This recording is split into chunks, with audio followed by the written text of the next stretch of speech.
Selamünaleyküm.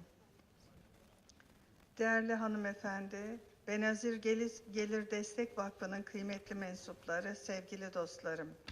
Hepinizi en kalbi duygularla selamlıyor.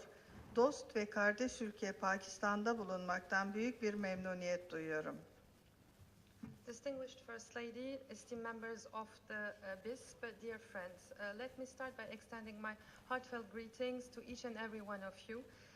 It is a delight for me to be here in Pakistan, the brotherly and friendly country. Değerli hanımefendiye her zaman gösterdiği samimi ev sahipliği için şükranlarımı sunuyorum.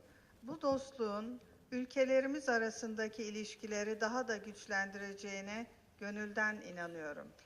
I would also like to thank the distinguished First Lady for showing us the warm hospitality through which she always receives us. I am also firmly convinced that this friendship will further strengthen the relationship between Turkey and Pakistan. Pakistan'a her gelişimizde Pakistan halkının sevgi gösterileriyle karşılanıyoruz. Türk milletinin de Pakistan'a olan özel sevgisini burada bir kez daha ifade etmek isterim.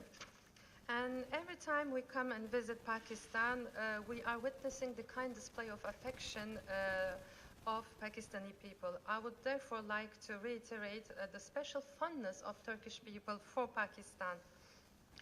Çanakkale Savaşı'nda, Kurtuluş Savaşı'nda nice Pakistanlı kahramanın alın teri, emeği olduğunu biliyor ve bunu millet olarak hiç unutmuyoruz. And we are also very well aware of that many Pakistani heroes have contributed to our Battle of Gallipoli, to our Battle of Independence. You have also shed sweat and tears and blood. This is something we will never forget. Aynı şekilde Pakistan'ın sevinciyle seviniyor, derdiyle dertleniyoruz. Tarihimizden gelen bu karşılıklı duyguları yeni nesillere de aktarmamız gerektiği inancındayım. And same for us, just like you, we also share your joys and also your sorrows. And I believe that it is in our duty that we have to pass those historical feelings to the next generations. Bu güzel buluşmada Benazir Gelir Destek Vakfı'nın çalışmalarını öğrenme fırsatı buldum.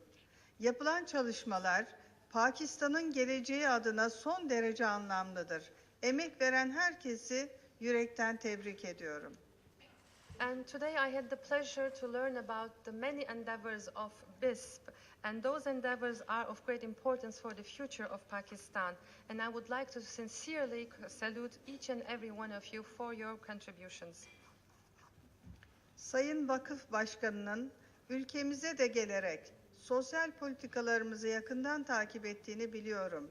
Bundan da ayrıca memnun oldum. And it also gives me great pleasure to know that the chairperson, the Minister of State, has personally visited Turkey and followed closely the social programs we are implementing there. This is something that gives me great joy. Özellikle kız çocukları ve kadınların sorunlarıyla ilgili ortak kaygılar ve gayretler içinde olduğumuzu görüyorum. Biz de ülkemizde özellikle 2002 yılından bu yana kadınları güçlendirecek çok önemli çalışmalar yaptık. And with regards to girls and women's problems, I do see that Turkey and Pakistan have the same concerns, but also the same drive. And especially since 2002 in Turkey, we have also undertaken very significant steps in order to empower women. Devletimiz, kadınlarımızın haklarını gözeten mevzuat düzenlemeleri yaparak önce hukuk nezdinde kadını güçlendirdi. Eşit işe, eşit ücret politikasını yaygınlaştırdı. Kadın istihdamının arttırılmasına yönelik tedbirler alındı. And the first steps that have been taken by the government in this framework has been the necessary legal amendments which help to protect women's rights and hence empower them before the law. Furthermore, we have also taken the initiatives such as equal pay for equal jobs. Elbette bu işin eğitim boyutunu çok özel olarak ele aldık. Hükümetimizin yaptığı öncü çalışmalar yanında himayemde yürütülen Haydi Kızlar Okula, Ana Kız Okuldayız gibi kampanyalarla çok sayıda kız çocuğu ve kadının eğitimle buluşmasına imkan sağladık. 2002'de orta öğretimde %87 olan kız çocuklarının okullaşma oranı geçtiğimiz yıl %96 seviyesine yükseldi. Needless to say that we have also taken very important steps in the framework of education, which was of great importance for us. And the government has taken a very groundbreaking role in empowering girls and women in their education. With campaigns such as Girls, Let's Go to School or Mother and Daughter at School, we have made it possible for those girls and women to attend school and to have an education. In 2002, the level of education for secondary education was of 87%. And last year, this rate has increased to 96%. Şartlı eğitim yardımıyla ailelerin maddi imkansızlıklar nedeniyle çocuklarını eğitimden mahrum bırakmasına izin vermedik. Bugün geldiğimiz noktada kadınlarımızın eğitiminin niteliğini arttırmak için çalışıyoruz. Akademide kadın oranımız dünya ortalamasının üzerinde, %43'ler düzeyindedir. And also with the implementation of conditional ads, we didn't let any of the financial shortcomings become an obstacle for women to have an education and in the families. And today we are working also to increase the quality of education we are providing for our women. The level of women representation in academia is of 43% in Turkey, which is well above the world average. Tüm dünyada yaygın olan kadına karşı şiddet konusunda da etkili mücadeleler yürütüyoruz. Eşim ve ben, kadına şiddet insanlığa ihanettir sloganıyla ulusal kampanyalar yaptık.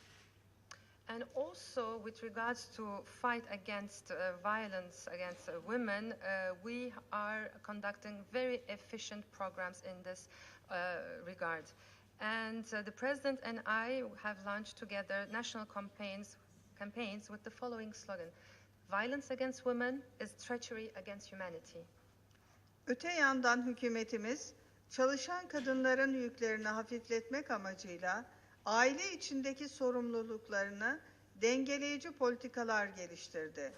Doğum sonrası izinden kreşlerin yaygınlaştırılmasına kadar bir dizi destek programı oluşturdu. On the other hand, in order to help women with their daily burden as a working woman, the government has also initiated many new policies to balance their domestic duties and responsibilities. A large number of programs such as maternity leaves have been covered by us, and the widespread presence of childcare has been assured. Değerli kardeşlerim, zihniyet değişiminin sorunlarla mücadelede temel faktör olduğuna inanıyorum. Sizlerin de çok iyi bildiği üzere çeşitli dini ve geleneksel yorumlar kadınların önündeki en büyük algı sorunlarıdır. Oysa gerçekte dinimiz kadını ve erkeği bir bütünün iki yarısı olarak değerlendirir. Bu yanlış algıları değiştirmek konusunda da hep birlikte özel gayretler sarf etmeliyiz. My dear friends, I also firmly believe that when it comes to fighting with those burdens and obstacles in the empowerment of women, the main challenge is changing the mentality. And as you are well aware of, various traditional and also religious interpretations are the most important problem of perception today, and that the women are facing today. Although in reality our religion considers men and women as being two halves of a whole, there is a very widespread misconception, and we have to work together in our endeavor to change this misconception. Yoksullukla mücadelede de yapacağımız çok iş var. Ne yazık ki yılda 10 milyon insanın açlıktan öldüğü bir dünyada 1,3 milyar ton gıda israfı yapılmaktadır. And there are many lots of things to do in terms of fight against poverty. Unfortunately, today we live in a world where each year 10 million people starve to death, and there is a food waste of 1.3 billion on the other hand. Yoksulluk gıda yetersizliğinden değil, adaletsiz dağılımdan kaynaklanıyor. Adalet duygusunu küresel ölçekte tesis edebilmek için uluslararası kamuoyunu harekete geçirecek kampanyalar içinde birlikte çalışmalıyız. Poverty is not caused by food deficiency, but by unfair distribution of this food. And if we want to restore the feeling of fairness on a global scale, we have to engage the international community by working together on such campaigns as well. İki kardeş ülke olarak birbirimizin tecrübesinden faydalanarak ortak çalışmalar yapabileceğimizi düşünüyorum. And I do believe that as two brotherly countries, we can take advantage of each other's experience and conduct joint projects. Bu vesileyle 15 Temmuz'da Türkiye'deki darbe girişimi sırasında Pakistan'ın yaklaşımından büyük bir memnuniyet duyduğumuzu ifade etmek isterim. And on this occasion, I would also like to emphasize that it was really appreciated. In terms of the position of Pakistan on the aftermath of the 15th July coup attempt. Your position has really pleased us. Demokrasiden yana tavrınızı kanlı darbe girişiminin hemen ardından açık ve net biçimde ortaya koydunuz. Sonrasında da Pakistan'daki FETÖ okulları konusundaki yaklaşımınız bizi son derece memnun etti. Pakistan has clearly and frankly shown that it is standing beside democracy after the bloody coup attempt in our country. And just after this, Pakistan stands with regards to the FETÖ schools, the Gulenist terrorist organizations schools here in Pakistan, made us very happy. Kara gün dostu olan Türkiye-Pakistan kardeşlik ruhunu tüm dünyaya yayabilmeyi umuyoruz.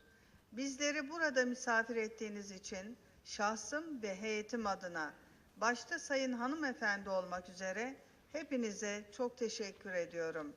Benazir Gelir Destek Vakfı'nın bundan sonra da çok başarılı işler yapacağına olan inançla hepinizi sevgi ve saygıyla selamlıyorum. I do hope that the spirit of friendship between Turkey and Pakistan, which is a friendship of rainy days, can spread to the entire world as well. And allow me also to reiterate and thank the First Lady, Madame, for her warm kindness and welcoming remarks. And also personally, and on behalf of my delegation, thank you for your warm hospitality. And I am also firmly convinced that the Benazir Income Support Program will continue its successful work in the future.